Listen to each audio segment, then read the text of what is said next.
We've had the 10.0.7 Onyx Annulet ring for a few weeks now, and in today's video, I want to do a brief discussion on if it's actually worth it to use an M+ or not. Before we get to that though, of course, make sure you like the video, drop a comment down below, and hit the sub button if you enjoy my content. Also, double check that you're subscribed. Often YouTube will recommend stuff to you, but you won't actually be subscribed, you'll just see it in your recommended channel. So double check, and then with that, enjoy the video. So for those of you living under a absolute rock for the past 2 or so weeks, the ring I'm talking about is this Onyx Annulet here. Specifically, if I can actually open it. Hello? Alright, well, specifically with Desirous Bloodstone, Prophetic Twilight Stone, and the Storm Infused Stone socketed on it. So this ring here is actually really powerful in single target scenarios, as well as in lower cleave scenarios.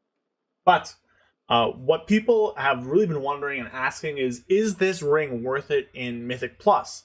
And for that answer, I'll tell you right now, I think it is, and I'll tell you why as we dive into it. So this ring here, keep in mind about it. I won't really touch on any other combinations. For Havoc and most specs in this game, Bloodstone, Twilight Stone, Stormstone is your best AoE.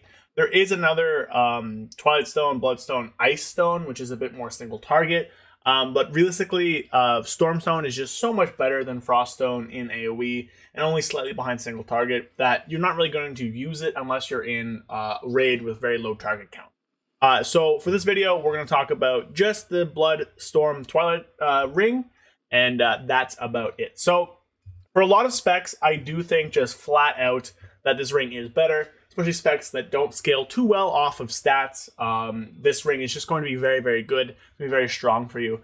For Havoc, we do have a bit of an interesting discussion about it though. Because of how well Havoc scales off of stats like Critical Strike and Mastery, getting a ring with stats on it can actually give you a ton of damage in AoE. Now, the question is that damage going to outweigh what the Twilight Stone can give you? Sorry, what the Onyx Annulet can give you. Now, we're going to dive into it in a second. So for all these sims that I'm going to show you and going to discuss, I've used my 421 Platinum Starband. It's up on the right side of the screen there. So this is probably the best Mythic Plus ring we can get outside of maybe a crafted ring. But this is a ton of crit. It's socketed. It's enchanted.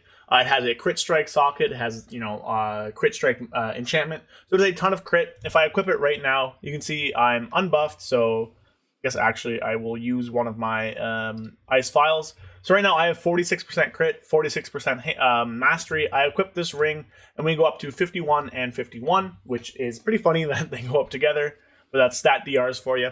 So with this, we have roughly 51% and between 49 and 50% mastery. So we do have a ton of stats. Now, of course, if I go back to my Desirous Bloodstone, we lose about 2% mastery. So down to 44, and then we go down to roughly 46% crit. So we lose out on a good deal of crit, roughly 5%, 4%. And crit is very strong for us. Obviously, we have things like I-Beam that crit very hard, all this stuff here. But crit also does lead into Rage Fire, and Rage Fire is a very large source of AoE damage in dungeons. So the real question is this ring here worth the roughly 5% or so loss in stats that I have of changing out my 421 Platinum Starband for a 424 ring with no stats? Now, it does give you more stamina, 778 stamina versus 750, so my HP moves by roughly, like 600? Yeah, like 600, so 350.1 thousand to, oh, that's equipping the other ring. I don't know, that one's good. 350.1 thousand to 349.5 thousand. So, stamina isn't that big of a deal here. But those are the stats. And now we're going to hop over to raid bots. I'll show you guys some sims and I'll discuss what the numbers are showing. Okay, so here we are on raid bots. I got 5 sims today. So lots of numbers, lots of data I'm going to throw at you with these sims. And I'm going to talk about each one. So this is a Dungeon Slice sim. I know you can't see that, but this is my Dungeon Slice sim. So this is with the normal thing. I'm running Blind Fury instead of Burning Hatred because it sims better, and I do also think it's better, but if you want to see that more, there's a video about it. I already made one. So Dungeon Slice, 6 bosses, 1 minute. It's Dungeon Slice. So we can see here that the Onyx Annulet is actually better in D-Slice. So it's about 1,000 DPS better than running the Platinum Starband. This one here is just swapping out Platinum Starband for Dire's Chosen. But Dire's Chosen, even my heroic one, is much better than my 421 star band. So Diana's Chosen, very, very strong. Don't get rid of that one. But you can see here, 984 DPS, and that is with the Platinum Star Band. 421 socketed versus the Onyx Annulet. So 1000 DPS is actually a decent enough value. If we go down again, I can go this into relative DPS, so it's about 1%. And 1% is a decent enough difference at, especially at this gear level. Like, it's not like I don't have any gear and equipping a like 405 weapon over my 430 weapon is like a 10% gain or anything, right? So at this high of a level, 1% is actually pretty significant. So in D-Slice, it sims very well. And I'll touch back on this after we talk about the other two, why this would be the case in D-Slice. So now I'm going to exit full screen here. We'll hop over to this sim. So this is a 5-target, 40-second patchwork sim with meta. If you scroll down, you can see Platinum Starband is the winner here by over 6,000 DPS over my current gear, which is the Onyx Annulet. So again, this is a 5-target, 40-second sim with meta. If we zoom out here again, go back here, we can see this is a 8-target, 40-second sim with meta. We have Platinum Starband. That is a 10,000 DPS gain over Onyx Annulet. We drop out. Now these ones I've done without meta. You can do a custom APL that basically makes it so you skip casting the ability meta, which is what I did here. So we scroll down, without meta is a 3,882 DPS increase, or 1.7% on your 5-target 40-second sim. So decent enough gain, goes from 228 to 232. And then if we pop back out again, and finally our last sim here, this is an 8-target, it doesn't say it here, but 8-target, here we go, 8-target, 40 seconds, custom APL, so we're skipping meta. And we scroll down, Platinum Starband is again the winner here. So this one's roughly 7,652 DPS higher, goes from 300,000 to 308,000. Now, you're looking at this and you're probably wondering, why is D-Slice the only one where it's winning? Well, there's a few reasons for that. One, I would say D-Slice is a bit more of an accurate representation of an entire dungeon breakdown than just doing a 5-target 40-second sim is. D-Slice, while it is not the most accurate for a dungeon, it's trying to take into account like bosses, maybe packs as they die off, things like mini bosses you have to fight, like lieutenant adds. So D-Slice, you're not going to have just mass AoE the whole time. In these other 4 sims here, like this one is a sim where it's 8 bosses for the entire 40 seconds, right?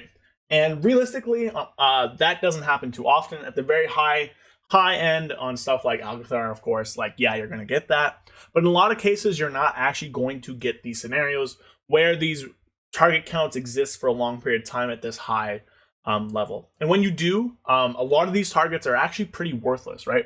So I could do a 20 target pull like in Alcathar, and of those 20 targets, probably only about 3 of them actually do anything. Like 17 of them are probably those lashes, right? So there's a lot of pulls where a lot of the mobs don't matter. And I think that's really the crux of this argument. So yes, if I have meta, this ring is doing 10,000 DPS more than the other one. But if I don't have meta, or I'm on a single target boss, this ring is actually much better. So I actually didn't have a single target sim. I'll get one and I'll show it in a second when I talk about it. But in a lot of scenarios in lower target counts, the ring is much, much better. And that's what this is showing you here. So yes, if you use the Onyx Annulet, especially over a 421 socketed ring, which really is the best ring we could have for Mythic Plus, right? If you use the Onyx Annulet over that, you're going to have less AoE damage, but you're going to have a lot more single target and focused priority damage, which in tons of cases is going to be more conducive to you timing the key. And yes, you might have less overall at the end of the key, but in a lot of scenarios, that storm damage, that blood damage from your Onyx Annulet is going to go onto a very high priority target or a boss and help you burn down those big dangerous mobs, those big single target walls, those big mini bosses in the dungeon much quicker and much easier. You're going to do less damage, but in my opinion, doing damage to a bunch of the small adds and just padding on meters, that doesn't matter as much to me as timing like the 26 or 25 or 27 you're in. So at those scenarios, it's going to be a bit of a discussion, a bit of a choice to figure out which key you want to run. Now, I don't have one of the Diurna rings, the ones that give you the shield, but as you go higher, that can be valuable as well for the survivability. But the higher end of keys, it's really going to come down to, do you need that AoE damage? Do you need that single target priority damage? Or do you need that survivability about what ring you're going to choose? I do think for most people, just run your Onyx Annulet. I think it's going to be, for the better purposes of most things people do, this will be the ring you want. This will be the good ring. Yes, in bigger pulls, it might, get out-simmed. But for the most part, I do think Onyx Annulet is powerful enough at doing what it does and helping you time these keys that this is going to be very useful for you and help you smooth through those keys. That's kind of my 2 cents. I'm going to go run a quick single target sim for you guys so you can see the difference there. I'll be back with that, and then we'll close out the video. Okay, so I did the single target sim. This is a 3-minute, 1 boss target, no lust, none of these buff sims. Just using Chaos brand because we have it natively and we don't have anything else. So, I think it's fair to, this is a general condition for a boss. You might have lust, you might not. I got rid of the don't meta, so this is with meta involved in it. You're going to get 1 meta in this scenario. And the Onyx Annulet is 2,000 DPS higher than equipping the Platinum Starband. And I do think that's very significant because to a single boss, 2,000 DPS I think is going to be much more impactful than like 4,000 DPS to a bunch of random trash mobs that don't matter. So in my opinion, in my honest opinion, I do think the Onyx Annulet is worth it to run. If you need that AoE damage on big pulls like stuff in Algothor or something like that, then maybe swapping to a crit ring is better. But if you have worse rings, I don't know how the crafted one matches up. I don't have a crafted ring personally. That'll be up to you to sim and think about the impacts. But I do think that Onyx Annulet is going to be very much worthwhile unless you need the survivability that the 431 Diurno ring can provide for you. So, in conclusion, the ring is less damage in AoE, but I do think that's a little bit patty, honestly. But it does a lot of priority damage as well as single target boss damage. Bosses are big walls and keys. Priority damage is very important. So I do think that the Onyx Annulet will be very, very useful and conducive to timing your keys and pushing those keys faster and easier. So that is going to be my piece for today. Let me know what you guys think down below. In your experience, what has the ring done? How's it been for you? How's it not been for you? Special benefit as well. The rings kind of blast Worm Boss and Shadow Moon Burial Ground, but that entire key is a joke anyway, so who cares? But that is it for today. That is going to be my piece. I hope you guys enjoyed the video. If you did, leave a like, drop a comment, let me know what you think. And of course, leave a sub. If you really appreciate the content, become a channel member. There's a link in the description. You get access to a ton of exclusive emotes and perks and help me to make better content for you guys. So with that, hope you guys enjoy the rest of your day. Hope you enjoy the rest of your weekend. This is actually Easter long weekend. So if you celebrate Easter, happy Easter to all you guys. And I'll see you guys next time. I'll have a video Monday. Catch you guys later. Peace. A big shout out to my YouTube channel members, Dimmy Dam and Flapjack67. Your guys' support has really helped me make these videos as good as I can. If you're looking to support me and help me make more videos and better videos, then click the link in the description below to learn more about channel membership and get a ton of sweet perks while you help me make this channel as great as it can. Thank you.